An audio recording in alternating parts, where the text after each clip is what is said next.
Hi guys, I know it's been a while since my last video. I guess it's been 7 months now, and I really did mean to record part 16 soon after part 15, so sorry about that. Well, the reason why I didn't get to that right away was because I was in my last semester of school, and I am happy to report that I did graduate. Yay, I got my master's in TESOL. So I have been looking at maybe doing some online tutoring work, and I also submitted an application for Teach for America, they just restarted their application period for next year, so I'm hoping to hear back next month to see if I got an interview with them. But the main reason why I haven't been recording videos is because you might recall that in part 13 of my series, I went over all the health issues that I've had since the shooting. And basically, those issues have been coming to a head, especially this last month or so. Basically, well, you know that I work at Walmart. I work as an overnight stalker, and part of my job is basically opening boxes all night, stocking stuff. And especially this last 6 months, I've noticed that I've had this fatigue that I haven't been able to quite shake. And especially like in the last 2 months or so, I noticed that even on light nights, my hand would start to hurt when I'd be opening boxes, which, well, on light nights you'd think that wouldn't happen, but it did, whether it was a heavy night or a light night.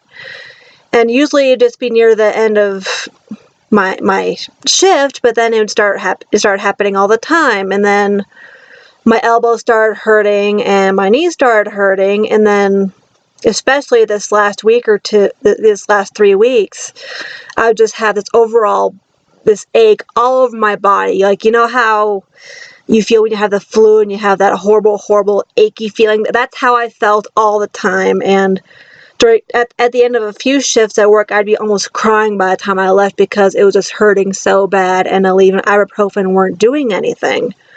Now, I did go to the doctor when my chest started hurting, even though I knew it was costochondritis again for like my third or fourth time, and she, of course, prescribed a leave for that. Told me to come back, or told me to call back if the pain was either the same or worse, and a week later, after these body aches had started, of course, the pain hadn't gone away, so I went back in again. And, well, basically, these last few months, I had been suspecting that I had fibromyalgia because my symptoms all matched. And I have a girl I know on Facebook who I've known since 3rd grade, and she went to Columbine with me. She got diagnosed with fibromyalgia a few years after graduation. She hasn't been able to work, and she agreed that my symptoms sounded like fibromyalgia. So when I went back into the doctor a week and a half ago now, I mentioned the possibility of fibromyalgia. I mentioned my body aches and where I had the aches and stuff, and she said, yeah, sound like a definite possibility, but it's going to be a long time before you get into a rheumatologist because everyone's backed up and there's only a few rheumatologists around. So in the meantime, let's go ahead and put you on Cymbalta, which is what a lot of people with fibromyalgia take. We'll get you on 60 milligrams once a day. And I figured, okay, I'll go ahead and try that. It's not going to hurt anything. And I took the first pill a week and a half ago, Tuesday, and immediately my aches were almost all gone. It was the most wonderful feeling. Now, I did have some nausea the first few days after I took the pill, but that has since gone away. Now, the aches have gone away, which was my main issue, because that was just a miserable experience having those flu aches all the time. But despite that, my elbows do still nag at me sometimes, especially at work. And unfortunately, the Cymbalta doesn't do anything about the fatigue, so I have been having to battle that, especially at work near the end of not even near the end of my shift, probably when like past the halfway point is when the fatigue starts to get to me, but there's stuff that has to get done, so I just try to do the best I can. I'm supposed to try to pace myself, make sure I don't overtax myself, but that's kind of hard to do. And my boss, I don't think he quite knows that fibromyalgia isn't just a bug that you get over, that is a permanent thing, so I think I'm going to have to do a little bit of educating with him on that subject.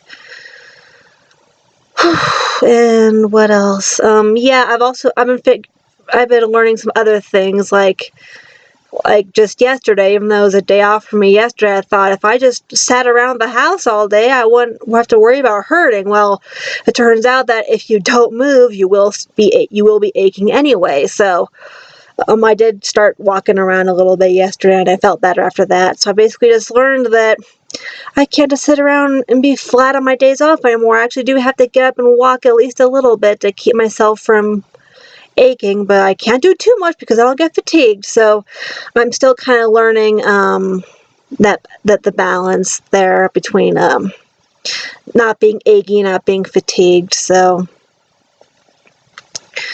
but I've been telling my coworkers at work that I've got this going on, and I've had a lot of people tell me, "Oh, I'm so sorry," and I'm just thinking, I don't know why you're sorry. I'm happy that I know what's going on with my body, because if you recall when I mentioned in part 13 that I've been having issues for a long time, and if I really think hard about it, I've probably been dealing with fibromyalgia in some form since probably 2003.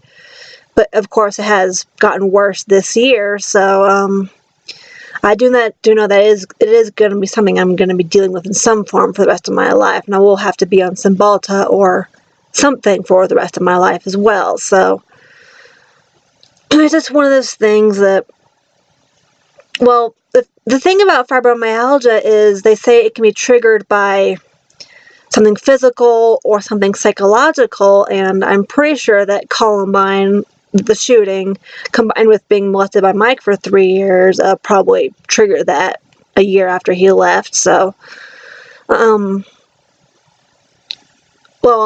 don't think I mentioned it in any of the videos. I think I mentioned it in one of the comments on one of my videos that part of my master's program required me to do a semester-long study. And the study that I had done was whether the proximity to the location of a school shooting had any effect on how bad someone's PTSD was in the long run. And something that I wanted to do at that point but knew it wasn't feasible was whether school shooting survivors have an increased rate of autoimmune disorders like fibromyalgia or lupus or anything like that. What the rate of that is in the long run compared to the general population. But of course, that would require more than a semester of work, and that also require quite a bit of money, because then you'd have to send your participants to the doctors and stuff. So I just think that would be something that would be nice to see somebody attempt to do, but I don't know if there's a whole lot of interest in that. I guess I could try to look around, see if anybody has attempted that. I know something that I would have liked to do, but maybe if I were ever feeling froggy enough to go for a PhD, maybe that would be something that I'd be looking into, but that'd be, I don't know.